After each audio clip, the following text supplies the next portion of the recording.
Ou eu caio, Bill, num retrocesso infinito, sempre tem alguém criando alguém, ou eu sou obrigado a acreditar no que Santo Tomás de Aquino falava de a causa primeira. Aristóteles também falava disso. Aquilo que causou tudo, mas ele mesmo não foi causado por nada. Eu chamo de Deus. Mas um detalhe interessante. Shakespeare perguntava, por que há som ao invés de ruído? Por que há música ao invés de ruído? Não só existem coisas, mas elas existem numa harmonia. Existe música. Olha a natureza. Se só as coisas existissem, já era um mistério sem Deus. Mas elas existem organizadas. Certo. Demandam uma inteligência superior. Certo. E com beleza. Com beleza. Existe a teleologia, como a gente fala, as coisas têm uma função, como se fosse uma engrenagem. A abelha depende da flor. Tanto é quando você mexe na engrenagem da natureza, quanto caos, isso me obriga a aceitar a existência de um Criador. Então eu tenho 3 perguntas. Se não existe Deus, por que existe algo ao invés de nada? Por que a música ao invés de ruído? Porque as coisas não só existem, mas existem organização. Mas eu tenho uma terceira pergunta. Essa é séria para nós. Por que é o sofrimento? Por que às vezes a orquestra desafina? Esse é um desafio. Então, dentro daquilo que você falou, dentro das regras científicas, a opção de Deus Criador é uma opção lógica. Muito lógica. Aliás, mais lógica do que a outra, porque nenhum ateu consegue dar uma explicação clara como é que vida surge de não vida. Ok. Vamos então lidar com essa pergunta tão difícil. Sofrimento. Do sofrimento, que tantos nossos telespectadores estão sofrendo agora. E esse questionamento já veio de longa data, sabe? No Brasil nós tivemos recentemente um caso. Eu vou pedir licença para não citar as pessoas, porque não é bom você falar de quem está vivo, mas quem é brasileiro ou quem acompanha notícias do Brasil, talvez até aqui vê que foi um crime de repercussão nacional. Uma garotinha foi morta, segundo a polícia e o juiz, pelo pai e pela madrasta. E essa garotinha, o Brasil todo comoveu, ela foi atirada do seu apartamento e caiu embaixo, e a perícia descobriu os passos da morte daquela criança. Ela começou a apanhar no carro quando a família chegou do mall.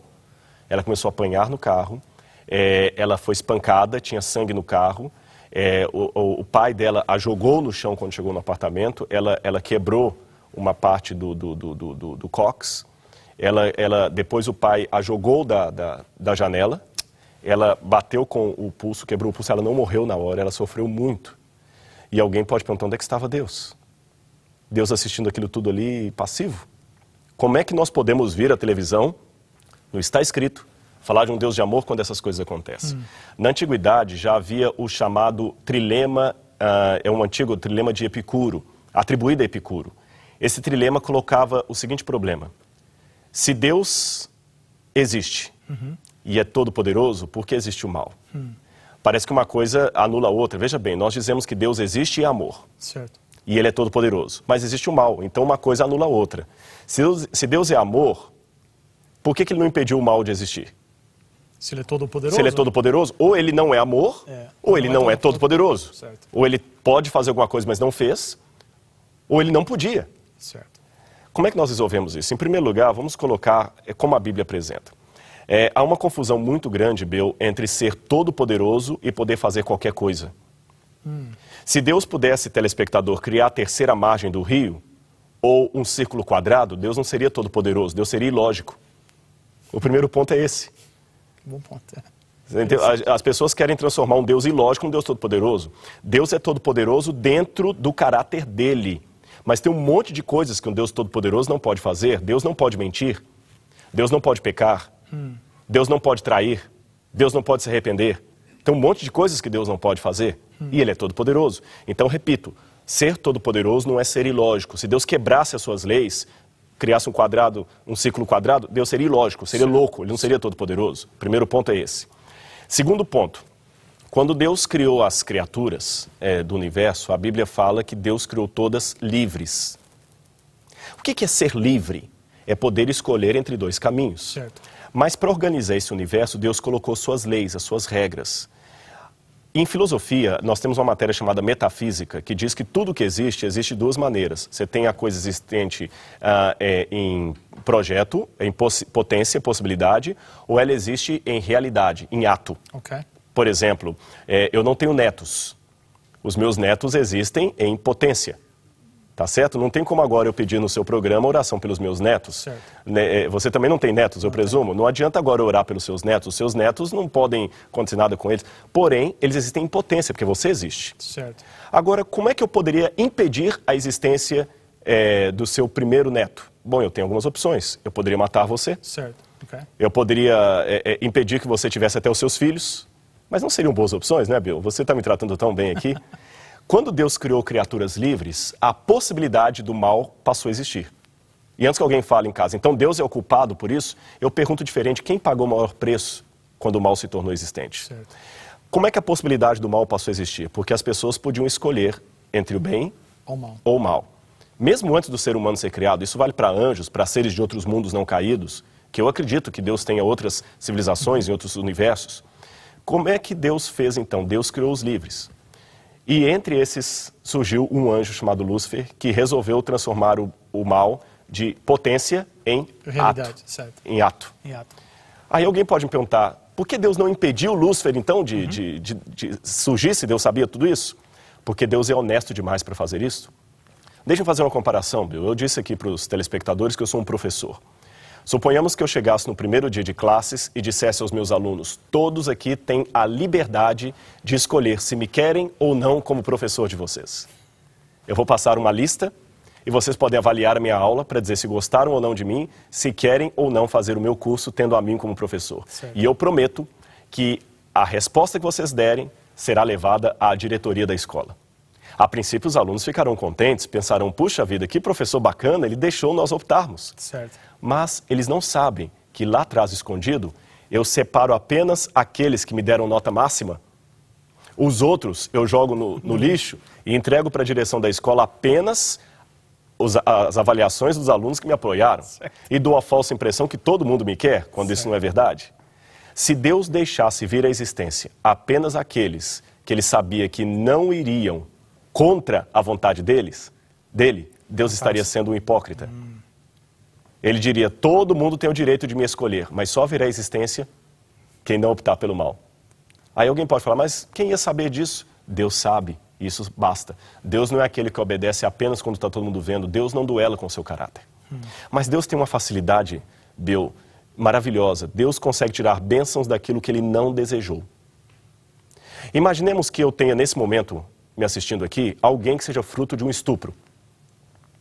De repente eu estou falando aqui, tem alguém que a mãe foi estuprada, ele é filho de mãe solteira, ele não conheceu o pai dele. Se eu disser que Deus queria aquele estupro, eu vou dizer então uma coisa ruim. Mas se eu disser que Deus não queria aquele estupro, que foi uma coisa acidental, essa pessoa que está me assistindo agora, eu não posso dizer que a sua vida é uma bênção. Eu conheço pessoas que são pregadores do Evangelho, que foram vítimas de um estupro e a vida deles é uma bênção. Pessoas dão graças a Deus por aquela pessoa existir ao lado de Deus. Como é que eu resolvo esse dilema? Deus não queria aquele estupro. Não queria de jeito nenhum.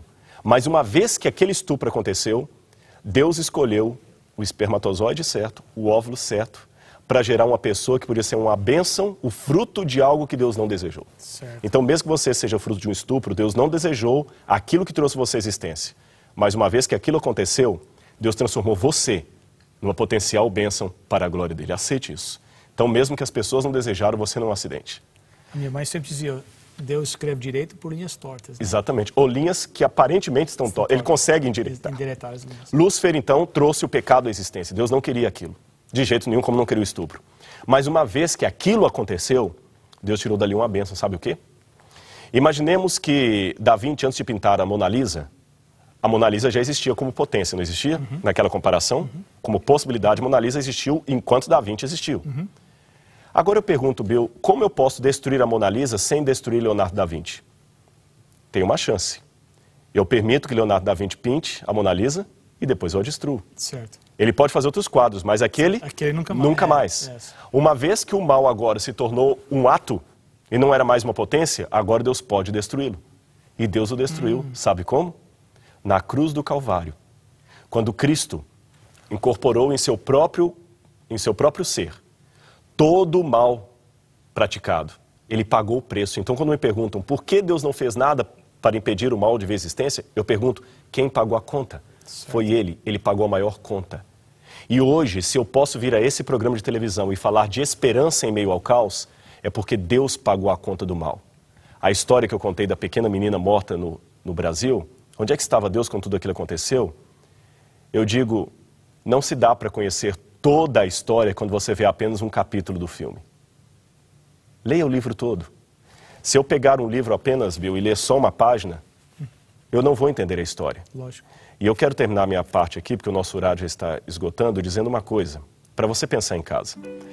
Na época em que os garotinhos liam gibi, histórias em quadrinhos, um garotinho estava lendo uma história em quadrinhos e ele via que várias vezes o herói apanhava do vilão. E o vilão prendia o herói, machucava o herói estava preso. Ele ficou chateado com aquilo. Sabe o que ele fez? Ele foi para a última página. E na última página ele leu que o herói vence. Certo. Quando ele voltava para cá, ele virava para o vilão e falava, se você soubesse o que eu sei. E o vilão dava uma gargalhada porque venceu o herói e falava, se você soubesse o que eu sei. A Bíblia permite a cada um de nós ler a última página da história deste mundo. E lá todas as coisas serão consertadas. Creia em mim. O caso de tristeza, de sofrimento que você passa hoje é apenas uma página de um livro muito maior do que esse momento que você está passando. Creia, Ele pagou o maior preço. E um dia no céu, tudo será esclarecido. Vale a pena confiar em Deus. Doutor Rodrigo, muito obrigado. Eu que agradeço. Nosso Deus e nosso Pai, nós te agradecemos por Jesus Cristo, que derramou o seu sangue pelos nossos pecados. Querido Pai, aceita agora aqueles que estão te suplicando, que estão entregando as suas vidas, sabendo que o Senhor, como um Pai amoroso, está os recebendo. Em nome e por amor de Jesus. Amém. Amém.